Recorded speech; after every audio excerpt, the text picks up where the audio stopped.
This channel does not promote any violent, harmful, or illegal activities. All content provided by this channel is meant for an educational purpose only.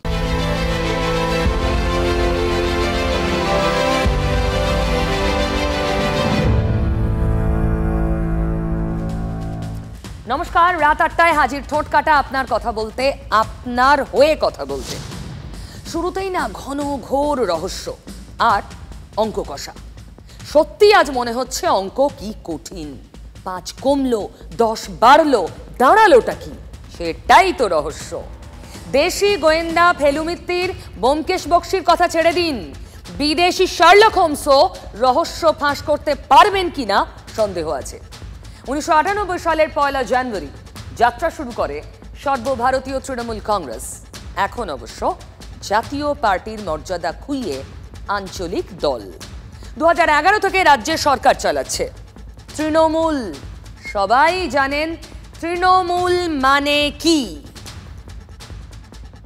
ভুলে যান কে প্রার্থী তৃণমূল যেখানে লড়াই করছে প্রত্যেকটা জায়গায় আমি হচ্ছি আপনাদের প্রার্থী এটা তো প্রাইভেট লিমিটেড পার্টি এবং অল আর ল্যাম্প পোস্ট গোটা দলই বলে মমতা বন্দ্যোপাধ্যায়ের শেষ কথা সেটা মমতা বন্দ্যোপাধ্যায়ের মুখ থেকে কেন শুনতে হবে সেটাই তো কথা বারবার কেন মুখ্যমন্ত্রী বলছেন তিনি দলের চেয়ারপারসন আচ্ছা চেয়ারপারসনকে বারবার বলতে হয় আমি সব জাতীয় কর্মসমিতির বৈঠকে বলেছেন বিধানসভায় বিধায়কদের সঙ্গে বৈঠকে বলেছেন আবার বললেন গতকাল কাঁথি কোঅপারেটিভের ভোটে ডিরেক্টর হওয়ার লড়াইয়ে জড়িয়ে যাওয়া নেতাদের বললেন কি বললেন আপনারা কে কি ভাবছেন জানি না আমি দলের চেয়ারপারসন আমি দল চালাবো 10 বছর চালাবো মুখ্যমন্ত্রী বলেছেন দলটা উনিই চালাচ্ছেন মানে ওকে বার্তা দিতে হলো যে আমার চেয়ার নড়ে গেছে উনি কালকে পারলে বললেন না না না আমার চেয়ার এখনো নড়েনি আরো 10 বছর আমার চেয়ার থাকবে তৃণমূলের ঘরে কান পাতলে শোনা যায় সংগঠন নাকি দেখছেন অভিষেক সে জল্পনায় জল ঢেলে মমতার বার্তা আরো 10 বছর দলের লাগাম তার হাতে অর্থাৎ 80 বছর বয়স পর্যন্ত তৃণমূলের সর্বেসর্বা থাকবেন মমতা ব্যানার্জি সরি ভুল হয়ে গেল ওটা 80 না হয়ে 75 হবে বোধহয় কয়েকদিন আগে দাদাকে সাক্ষী রেখে মুখ্যমন্ত্রী নিজেই তো বলেছেন সার্টিফিকেটে তার বয়স 5 বছর বাড়ানো আছে অনেকে আমাকে হ্যাপি বার্থডে বলে কিন্তু দিনটা আমার কাছে মোটেই পছন্দকর নয় ওটা সার্টিফিকেটের এজ বাবা মা করে দিয়ে গেছে দাদা আমাকে একদিন বলল তুই কি জানিস সার্টিফিকেটে তোর আর আমার বয়সের মধ্যে 6 মাস ডিফারেন্স আমি বললাম দারুণ আগেকার দিনে এই প্রবলেমটা ছিল যারা আমরা বাড়িতে জন্মেছি হোম ডেলিভারি আসল বয়সটা কিন্তু লুকিয়ে থাকে নকল বয়সটা সার্টিফিকেটের বয়সটা মানুষ ধরে নেয় আমার বাড়ানোও আছে 5 বছর আমি একটা একান্তে বইতে লিখে গেছি এগুলো আচ্ছা এ তো সবাই জানি আপনি আমি সবাই তৃণমূলের সর্বেসর্বার নাম মমতা ব্যানার্জি তাকে বারবার কেন বলতে হচ্ছে তিনি সর্বেসর্বা আবার সার্টিফিকেটে তার বয়স 5 বছর বাড়ানো আছে কেন বলতে হচ্ছে প্রতি বছর দলের প্রতিষ্ঠা দিবসে অভিষেক ব্যানার্জির পোস্টে মমতারও ছবি থাকে এবার নেই সেই জন্যই কি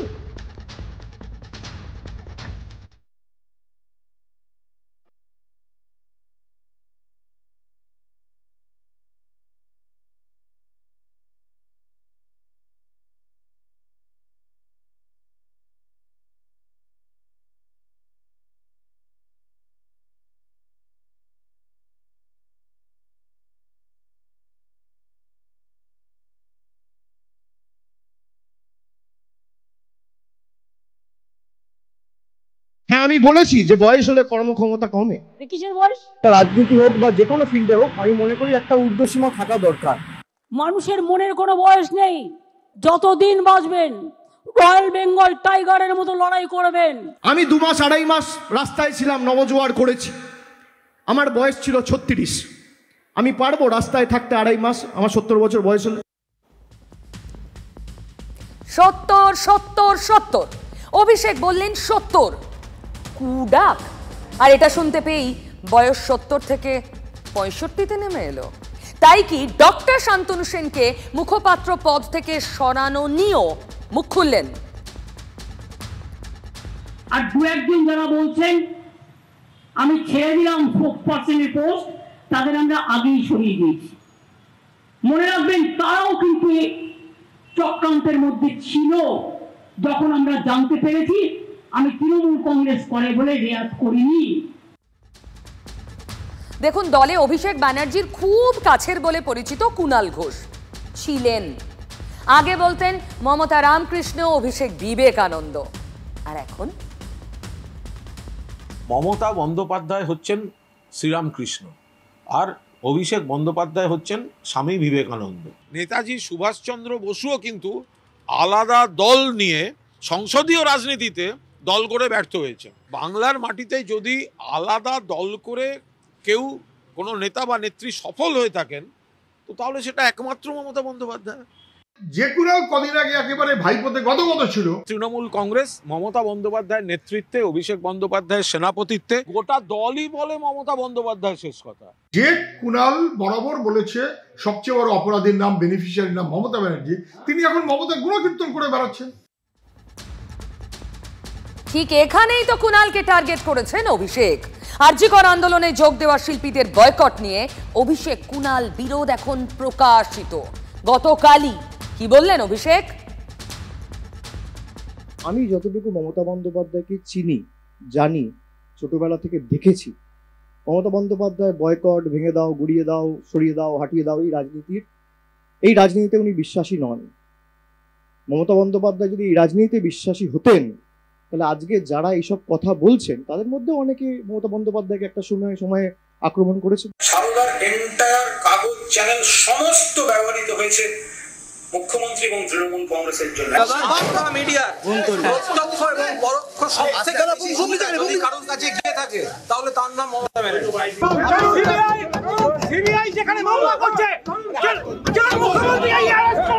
তারাই দলে ফিরতে পারতেন। আমি গোড়ার থেকেও বলেছি যে এ বিষয়ে মমতা বন্দ্যোপাধ্যায় সর্বোচ্চ নেত্রী, তিনি যা বলবেন মাথা পেতে নেব।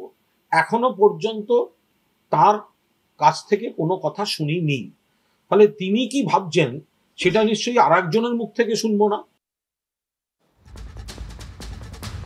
নেত্রী কি ভাবছেন সেটা অন্য কারোর থেকে শুনবো না। কুণালের টক্কর এখানে শেষ হয়নি। আজ 7 সকালে সোশ্যাল মিডিয়ায় পোস্ট করেছেন ইঙ্গিতপূর্ণ। কি লিখেছেন? 200 পাতার উপন্যাস 151 পাতা থেকে পড়া শুরু করলে পুরোটা জানা বোঝার ক্ষেত্রে অসম্পূর্ণতা থেকে যায়। ব্যাস, কারো নাম করেননি কুণাল, কিন্তু ঠারে ঠোরে 2011 সালে রাজনীতিতে আসা অভিষেককেই কি টার্গেট করেছেন? ঠিক যে কথাটা বলতেন শুভেন্দু অধিকারী। যার কোনো রাজনৈতিক পূর্ব অভিজ্ঞতাও নেই, সংগ্রামের মধ্য দিয়ে আসেনি, শুধু পারিবারিক পরিচয়ে যিনি নেতা হয়েছেন। দেখুন, কুণাল ঘোষ বলছেন পুরো উপন্যাসটা পড়তে হবে, মাঝখান থেকে পড়া শুরু করলে বোঝা যাবে না। মানে দলটাকে আদি অবস্থা থেকে জানতে হবে, হঠাৎ 2011 থেকে জানা যাবে না। আর মমতা বলছেন তিনি দলের সর্বেসর্বা, আরো 10 বছর।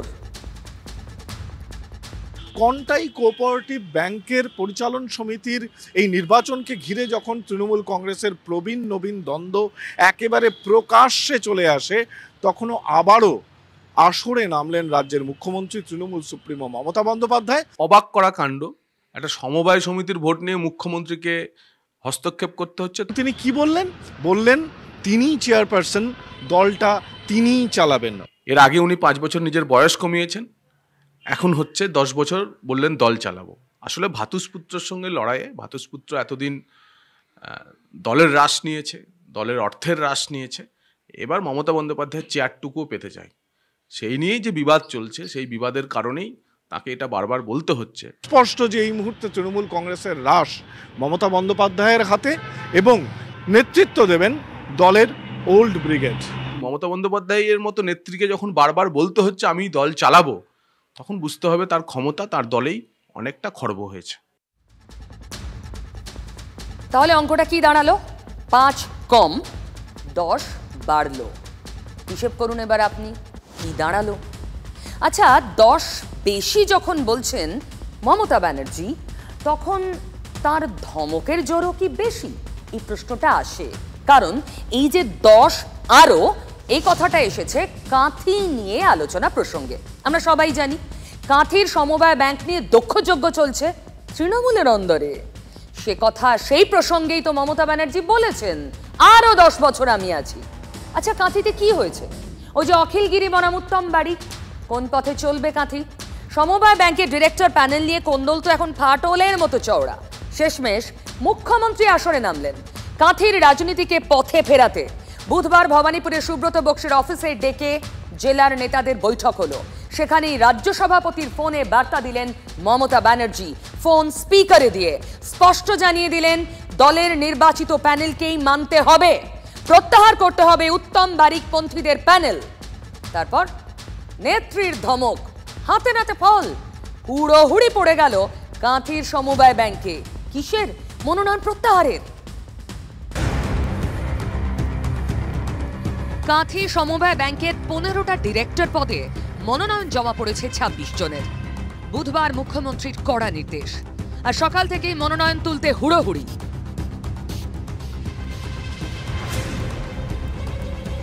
আর দিন তিনেক আগে সেদিনও হুড়োহুড়ি মনোনয়ন তুলতে। সেদিন তৃণমূল নেতা চিন্তামণি মণ্ডলকে ঘিরেই স্লোগান ওঠে।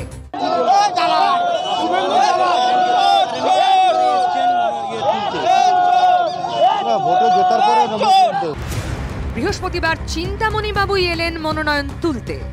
প্রথমে কেন নেত্রীর নির্দেশটা অমান্য করে করেছিলেন?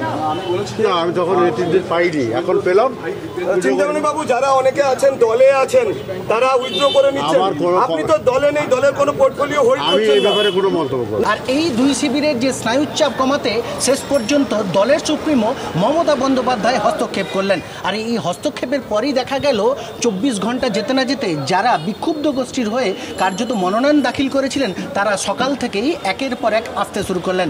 আমাদের সুপ্রিমোকে হস্তক্ষেপ করতে হলো, এটা আমাদের সকলের ব্যর্থতা। সুপ্রিমো হস্তক্ষেপ করার আগে থেকেই তো আপনারা জানতেন না। আমি আপনাকে বললাম 9 তারিখের আলোচনা নির্যাস আমার কাছে সঠিকভাবে ছিল। ইনি মানব পড়ুয়া, উত্তম বারিক ঘনিষ্ঠ এই নেতা, জেলা পরিষদের পূর্ত কর্মাধ্যক্ষ। তিনি বৈঠকের সঠিক নির্যাস পাননি, কমিউনিকেশন গ্যাপ আরও আছে। মনোনয়ন তুলতে এসে নানা নেতার নানা সাফাই। নিজে থেকেই, আমি কোনো গ্রুপের সঙ্গেও না, নিজে থেকে করেছিলাম। তবে এই যেহেতু শুনলাম যে দল থেকে এইরূপ সিদ্ধান্ত হয়েছে, তাই দলকে সম্মান জানিয়ে আমি উইথড্রল করছি। আপনি কি নমিনেশন উইথড্র করলেন? কেন কেন কেন? এমনি মানে নিজের ইচ্ছায়? তাহলে আগে করেছিলেন কেন? আমার ইচ্ছা হয়েছিল, করেছিলাম। নিজের ইচ্ছে মনোনয়ন জমা, আবার নিজের ইচ্ছেতেই প্রত্যাহার। তবে হাটে হাঁড়িটা ভেঙে দিলেন উত্তম বারিক ঘনিষ্ঠ সোহেব মোহাম্মদ। জানলেন যে আপনাকে তুলে নেওয়ার কথা বলা হলো? আমাকে জেলা সভাপতি পীযূষ পণ্ডা জানিয়েছেন নমিনেশন প্রত্যাহার করতে হবে, তার নির্দেশ মতো প্রত্যাহার করি। আপনি যখন নমিনেশনটা করেছিলেন কার কথায় করেছিলেন? তখন ওনার কথাই করেছিলাম। কার কথায়? পীযূষ পণ্ডা সহ উত্তম বারিক সহ নেতৃত্বরা থেকে একটা প্যানেল তৈরি করে বললেন যে আপনারা নমিনেশন করুন, সেই মতো আমরা করেছি। রাজনীতির সরল স্বীকারোক্তি। ওদিকে জয়ের হাসি অখিল পুত্র সুপ্রকাশ গিরির মুখে। আমরা হাসি মুখেই আমরা সকলে একসঙ্গে এসে তাদেরকেও সহযোগিতা করলাম যাতে তারা নমিনেশন উইথড্র করে। কেন আমরা নেত্রীকে মান্যতা দিলাম, দলকে মান্যতা দিলাম। দলের উপরে কেউ নয়, দলের উপরে আমিও নয়, কেউ নয়। কিন্তু সকলেই হাসি মুখে সিদ্ধান্ত মানলেন কি? যেমন দিলীপ মাইতি। 40 বছর আমি এই ঘন্টাই কোঅপারেটিভ ব্যাংকের প্রশাসকের সাথে যুক্ত। আমরা কখনো রাজনীতি করিনি, ব্যাংকের রাজনীতি আমরা ঢোকাইনি, ব্যাংকটাকে আমরা অরাজনৈতিক প্ল্যাটফর্মে রেখেছিলাম চিরকাল। এবার কি রাজনীতি ঢুকলো মনে করছেন? আমার তো মনে হচ্ছে রাজনীতি ঢুকলো। তাহলে ধমকের জোর বেশি। দেখুন, ডিরেক্টর পদ ছিল 15 আর মনোনয়ন জমা পড়েছিল 26 জনের। উত্তম শিবিরের 11 জনই মনোনয়ন প্রত্যাহার করে নিলেন আজ। মোদ্দা কথা কি? উত্তম বারিককে ছাপিয়ে গেলেন অখিলগিরি। এটাই কাঁথির রাজনীতির নির্যাস। এটা শান্তিপূর্ণভাবে আমাদের নিজেদের মধ্যে একটু মন কষাকষি ছিল, অন্তর্দ্বন্দ্ব ছিল, তো সেটা থাকতেই পারে। বড় দল একটু থাকতেই পারে। কাঁথি সমবায় তার ডিরেক্টর কে হবেন নাম পড়েছে তৃণমূলের দুগোষ্ঠীর, উনি বলে দিয়েছেন এরা আমার লোক আর ওরা আমার লোক না, যারা আমার লোক না তারা তুলে নাও, নাহলে পুলিশ। সোজা পুলিশকে দিয়ে ভয় দেখানো হয়েছে তোমরা তৃণমূল করো আর যাই করো, এই গোষ্ঠীর কথাই চলতে হবে, নচেত তোমাদের কেউ ঠেকাতে পারবে না। সবাই চাইতে পারে যে আমি কোনটাই কোঅপারেটিভ ব্যাংক একটা বড় ব্যাংক, তার ব্যাংকের একটা সদস্য হব, কিন্তু সে চাওয়াটা অন্যায় নয়, কিন্তু আমি মনে করি যে এটা নির্বিঘ্নে মিটে গেল। তাতে ভয় ভয় সমবায়ের ডিরেক্টর পদ থেকে নাম তুলে নিয়েছেন। মুখ্যমন্ত্রীর জয় হয়েছে এবং অখিল গিরির জয় হয়েছে, যিনি বলেছিলেন বোম মারব।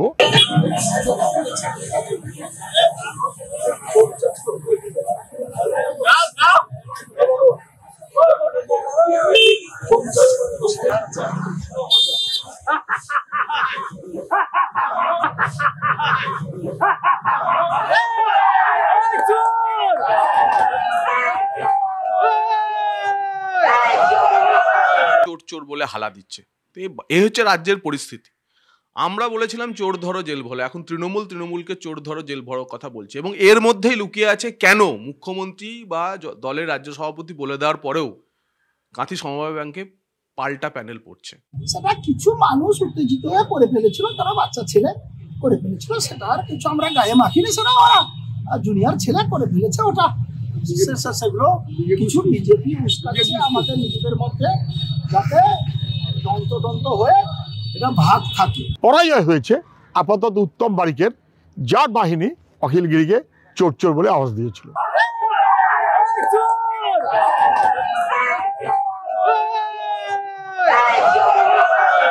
পোস্ট অফিস মোড়ে যে ঘটনাটা ঘটেছিল আমার সাথে, তাতে দূরে দাঁড়িয়ে বিজেপি কিছু নেতৃত্বকে আমি দেখেছি।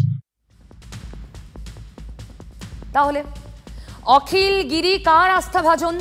দীর্ঘদিনের দলের পুরনো সৈনিক, মমতাপন্থী, তাঁর শিবিরের। বুঝে গেছেন তো অঙ্কটা? 5 কম 10 বেশির অঙ্ক।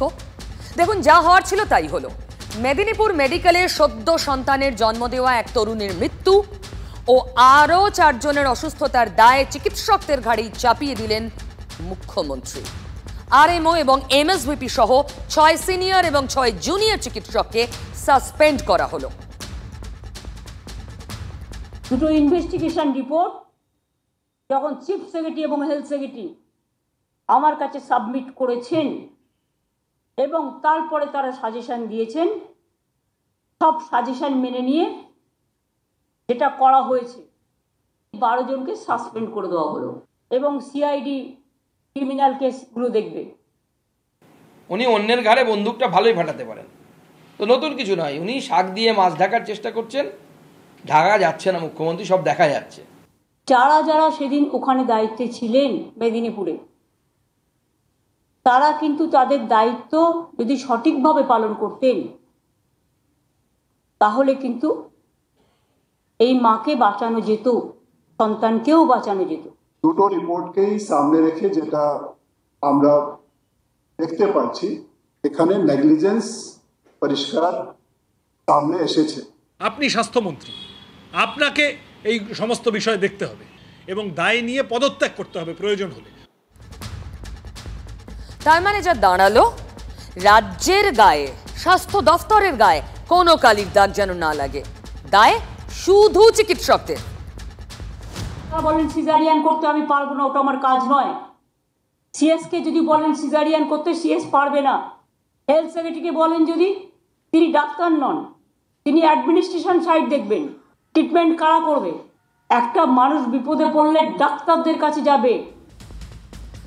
পরীক্ষার রেজাল্ট যে এরকম হবে সেটা গত পরশু থেকে বোঝা যাচ্ছিল। স্বাস্থ্য দফতরের তদন্ত টিমের সদস্য বললেন চিকিৎসকের ভুল খুঁজতে বলা হয়েছে। মুখ্য সচিব বললেন ডাক্তারদের ত্রুটির কথা। ইদানিং মুখ্যমন্ত্রীর মুখর মুখপাত্র মুখ খোলেন সেদিনই, বুঝিয়ে দেন এর পেছনে লুকিয়ে রয়েছে আরজিকর আন্দোলনের জ্বালা। ফরেনসিক বিশেষজ্ঞ আবার বললেন চিকিৎসার ত্রুটির কোনো ইঙ্গিত ময়না তদন্তের রিপোর্টে নেই। অভিযোগ কি ছিল? 20 স্যালাইনে মৃত্যুর। রেজাল্ট আউট হতে দেখা গেল সাসপেন্ড 12 জন ডাক্তার, আর মুখ্যমন্ত্রী স্যালাইনকে ঢালাও সার্টিফিকেট দিয়ে দিলেন। এই যে স্যালাইনের কথা আপনারা বলছেন, অনেক স্টেটে এখনো চলছে, খোঁজ নিন। তারা কিন্তু এটা ব্যবহার করছে। এর মধ্যে অন্য কোনো কাহিনী থাকতে পারে, আমি এর মধ্যে যাব না, আমরা বন্ধ করে দিয়েছি। স্যালাইন এবং ওষুধের নমুনা সংগ্রহ করে তা পরীক্ষার জন্য পাঠানো হয়েছে। সেই রিপোর্ট কবে আসবে? পাশাপাশি মৃত প্রসূতির ভিসেরা পরীক্ষা, সেখান থেকেই জানা যাবে যে কোনো ওষুধের প্রতিক্রিয়ায় তার এই মৃত্যু হয়েছে কিনা। অর্থাৎ এই দুটি রিপোর্ট আসার পরেই প্রকৃত মৃত্যুর কারণ জানা যাবে। যদিও তার আগেই নবান্ন চিকিৎসকদেরকে দায়ী করে সেই হিউম্যান এররের কথা বলেছেন এবং গাফিলতির প্রশ্ন সামনে এনেছেন। একই স্যালাইন যদি অন্য জায়গাতেও থাকতো, সেখানে তো কোনো ঘটনা ঘটেনি, এখানে ঘটনাটা তো অন্যরকম হয়ে গেছে। গাফিলতি, যারা জানে না তারা গেছে সিজারিয়ান করতে, অ্যানেস্থেসিয়া দিয়ে দিয়েছে উল্টো পাল্টা। ফলে চিকিৎসকরা বলছেন, বা চিকিৎসকদের একটা বড় অংশ বলছেন যে তারা বদল চেয়েছিলেন স্বাস্থ্য ব্যবস্থার, তার বদলে বদলার মুখোমুখি।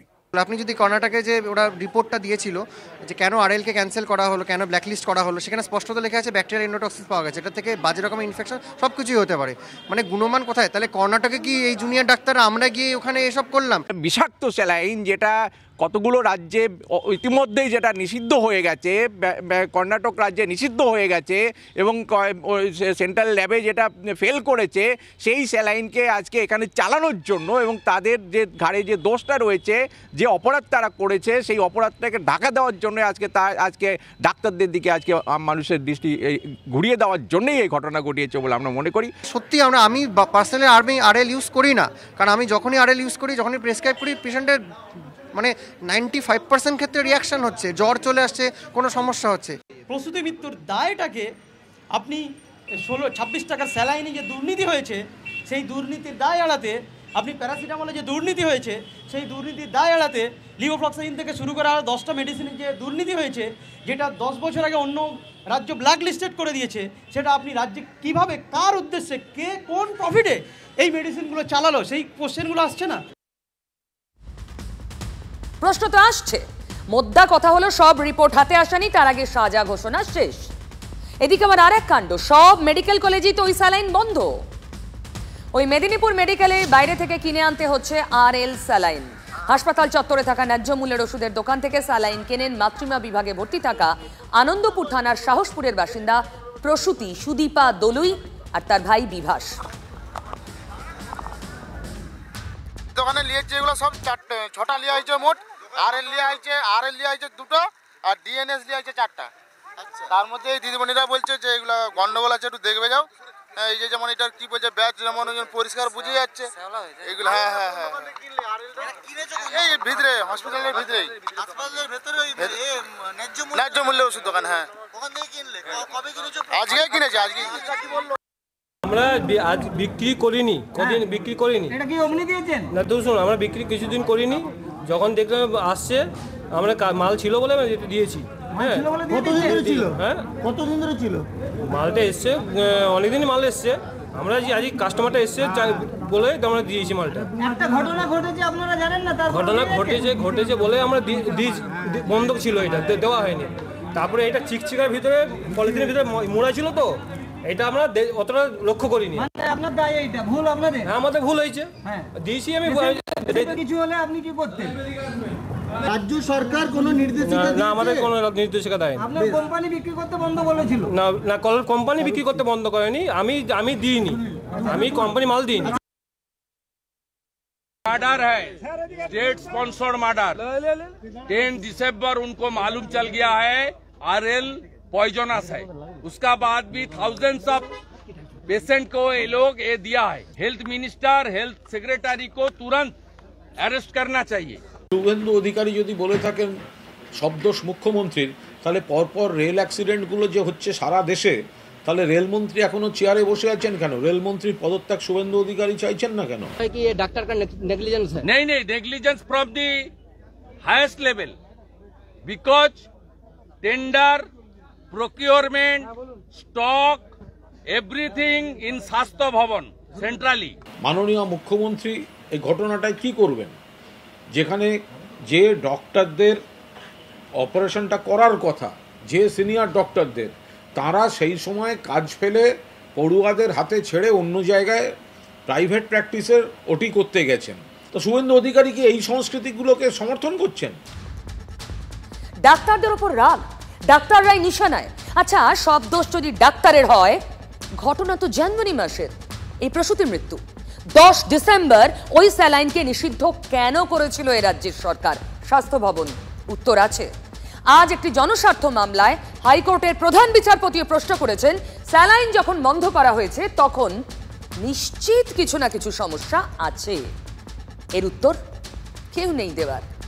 যেমন উত্তর নেই সৈফ আলী খানকে পেছন থেকে ছুরি মারল কে, যেমন উত্তর নেই সন্তোষপুরে কি করে গজিয়ে উঠল হাতির মাথা।